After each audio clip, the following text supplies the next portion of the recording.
Oke, assalamualaikum warahmatullahi wabarakatuh. Salam sejahtera buat kita semuanya. Sampurasun, masih balik lagi bersama Mario di sini, tentunya di channel El Hobbies. Oh ya, jangan lupa kalian like dan subscribe dulu ya, karena ini buat penyemangat buat saya juga supaya saya tetap rajin untuk bikin konten-konten yang bermanfaat buat kalian semuanya.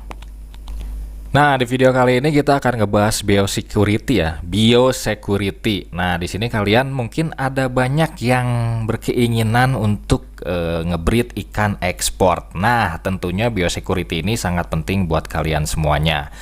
Biosecurity ini biasanya diterapkan oleh perusahaan yang emang berkecimpung di ekspor ikan hias ya, dan nggak menutup kemungkinan juga untuk para peternak yang menerapkan biosecurity di peternak mereka sendiri gitu.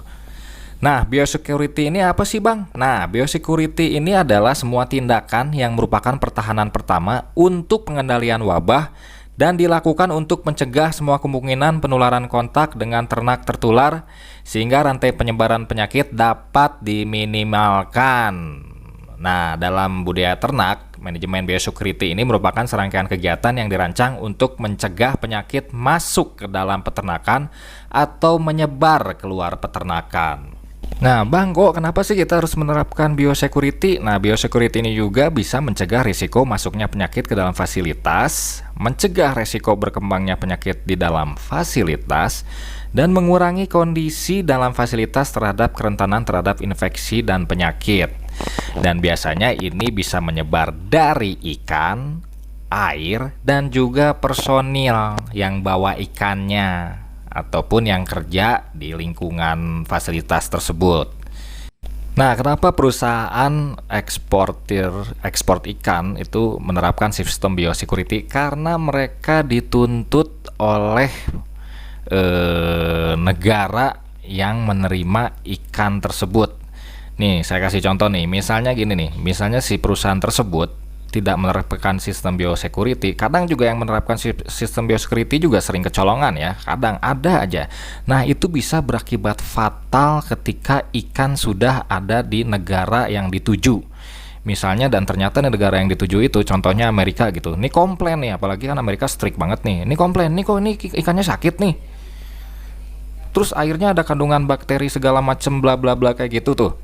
Nah, akhirnya apa yang terjadi? Akhirnya perusahaan di-ban. Mending kalau dikasih surat peringatan. Tapi mending kalau dikasih surat peringatan dan minta ganti uang. Tapi kalau misalnya di-ban, dan di-ban itu bukan sebulan 2 bulan, kadang ada yang sampai seterusnya gitu. Jadi si perusahaan yang di Amerika tuh di sana gitu, dia udah nggak mau lagi kerjasama. Nah, ini kan tentunya kerugian yang sangat fatal, apalagi juga efeknya ke semuanya, ke perusahaan, ke yang bekerja di perusahaan tersebut, dan akhirnya juga ke petani, ke peternak ikan-ikan buat ekspor. Nah, itu yang sangat disayangkan. Makanya kenapa biosecurity ini sangat penting. Nah, kalian nanti kalau misalnya ngirim ikan, kalian jangan sakit hati kalau kalian disuruh tunggu di ruang security, kalau nggak di lobby, dan kalian tidak boleh memasuki fasilitas karena mereka punya aturan sendiri. Dan tentunya aturannya itu dibikin untuk menjaga semuanya. Ingat, ketika ekspor ikan, terutama ikan dari Indonesia, itu nama Indonesia yang dibawa ya. Jadi takutnya putus hubungan kontrak nih, nanti kesannya ngejudge-nya gitu, wah ikan Indonesia ngaco semuanya nih gara-gara cuman kejadian seperti ini gitu.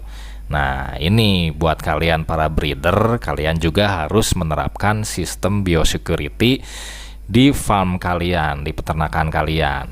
Nih, kasih contoh real ya, supaya kalian nanti nggak asal-asalan ngebreed ikan terus kalian akhirnya ikannya tuh ikan sakit nih ya, ikan sakit terus kalian bodo amat, yang penting saya ngirim nih gitu. Orientasi kalian udah cuan aja gitu, nggak dicek ikannya kalau ikannya sakit. Misalnya kalian bawa 500 ekor satu kantong ya, jangan 500 lah, 200 ekor satu kantong, terus kalian masukin ke PT atau ke perusahaan. Di situ kan mereka menerapkan sistem biosecurity ya, terus mereka ngecek nih ikannya dan ternyata ikannya ada white spot, itu balik semuanya ikannya, dikembaliin. Ingat, kembaliin, dan dikembaliin itu juga pasti kan ada, ini orang bener nggak sih ngasihnya nih, bener nggak nih, Kok ikan sakit dikasih? Nah, itu bisa jadi nanti kalian kalah bersaing dengan breeder lainnya. Tentunya dong perusahaan pasti kan ngambil yang baik, ngambil yang bagus, ngambil yang breeder yang benar-benar sungguh-sungguh untuk memberikan ikan yang bagus gitu. Nah, makanya kalian nanti siap-siap kalau misalnya ikan sakit dibalikin ikannya semuanya. Jadi nggak dapet cuan. Mentalnya siapin ya. Nih saya ngomongin pahitnya nih buat kalian yang mau ngebreed ikan ekspor nih. Ini biosecurity dulu nih kalian harus pahami biar nanti kalian nggak kena mental nanti.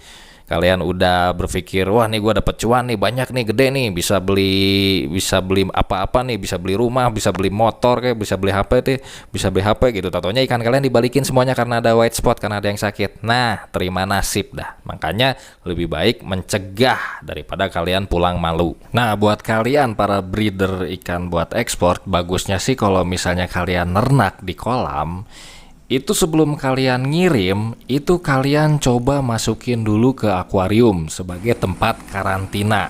Nah, di situ kalian pantau sampai beberapa hari, dan tentunya juga kalian harus ini ya, PO, ngelihat PO-nya dulu ya, proses ordernya dulu ya. Kalau misalnya ukurannya berapa, jantannya berapa, betinanya berapa, ataupun random, ataupun warnanya seperti apa tuh kalian itu harus udah sekalian disortir ketika ambil dari kolam terus masukin ke akuarium. Nah, disortir langsung di akuarium, jadi kalian ketahuan jumlahnya berapa yang harus kalian kirim, stoknya ada berapa, dan kondisi ikannya seperti apa. Nah gitu, jadi kalian pantau nih, bagusnya sih 3-sampai seminggu ya, ikan ada kematian nggak, ada gejala sakit nggak. Nah begitu kalau tidak ada gejala sakit, itu kalian bisa lapor kalau ikan udah siap.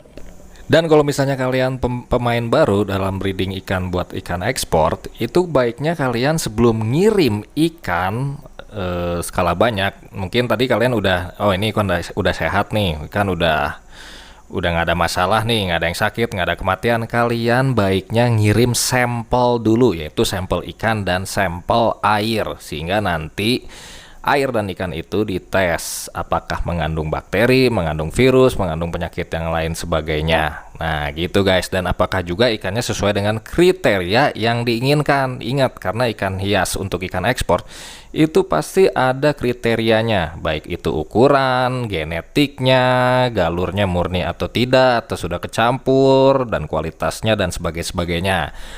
Oke, mungkin sekian untuk video kali ini. Jangan lupa like dan subscribe. Kalau misalnya kalian ada pertanyaan, kalian silahkan tanya aja, dan mungkin kalau misalnya saya ada waktu, saya akan jawab. Mungkin kalian ada request video yang lain, kalian bisa tulis di komen. Misalnya mau nanyain apa, ternak apa, atau segala macamnya, sistem atau manajemen dan resiko, kalian bisa langsung tulis di komen. Nanti mungkin saya akan bikin video yang berikutnya dari komentar kalian ya. Oke, terima kasih. Tetap semangat dengan hobinya, tetap semangat dengan nyari cuannya, sehat-sehat selalu, sampai jumpa lagi.